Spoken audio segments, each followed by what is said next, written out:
I was looking at the most popular Halloween movies. They ranked them. Number 1 was Halloween from 1978. Number 2 was Hocus Pocus from 1993. I love it. Number 3 was Trick or Treat in 2007. Sorry, I never heard of that one. What is that one? Trick or Treat? I don't know. I was thinking like Trick or Treat 2007. I'll have to go look that one up. Wow. Favorite Halloween movies. So airfares, they're high right now.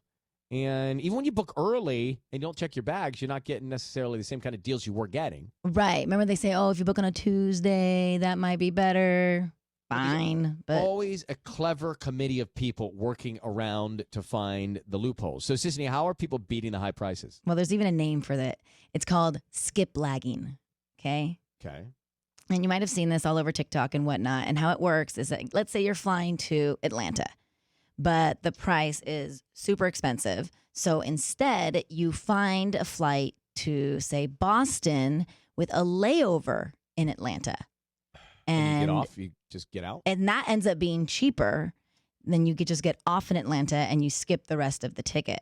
But this only works if it's a one-way flight. You can't do like a round trip because the airline will counterintuitive cancel. Because you would think that with your geography being greater, it would be more to go there. But no, right? No. You're paying for a leg you're not using. Yes, but the airlines hate it because then there's an empty seat on the second part of the leg of that flight.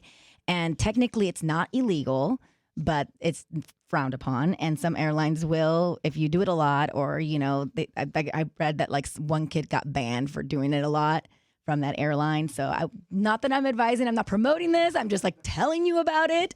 But it has picked up some popularity amongst younger people, let's just say. Okay. Because it's expensive to fly. And I get it. So you can't check your bags. Don't do that because then they're going to get lost. Right. So skip lagging.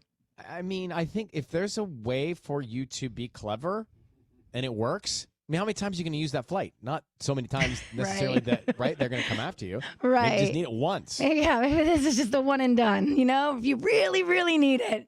I was reading that people are putting the luggage ticket, what those things? Tag, Apple luggage tag. on their kids. Oh, the AirTag on your kid. There's something similar. I forget the name of it. I've used it for when I go to Disneyland with the kids because when they were 2 or 3, I was really worried about losing one of them and they couldn't communicate with me because they were just like, they don't speak well. And I was really scared of losing them. And so, did you ever get lost as a kid in Kmart or Target? I got lost at SeaWorld once down in San Diego. That must have been terrifying. I remember it to this day. I was probably like 6 or 7 years old, and my dad told Jeanette, my sister, to watch me. And I was with her and her friends, and I either wandered off or whatever, but I got separated. And somebody ended up like helping me find a security person. Did you cry? I was like so scared.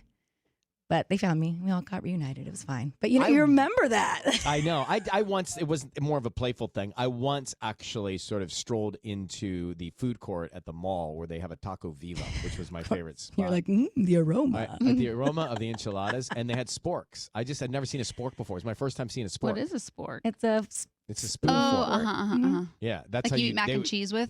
Well, they would serve the enchiladas and they'd give you a spork so you could kind of cut through, but also scoop the sauce and the chopped onions that were on top. Oh, those days.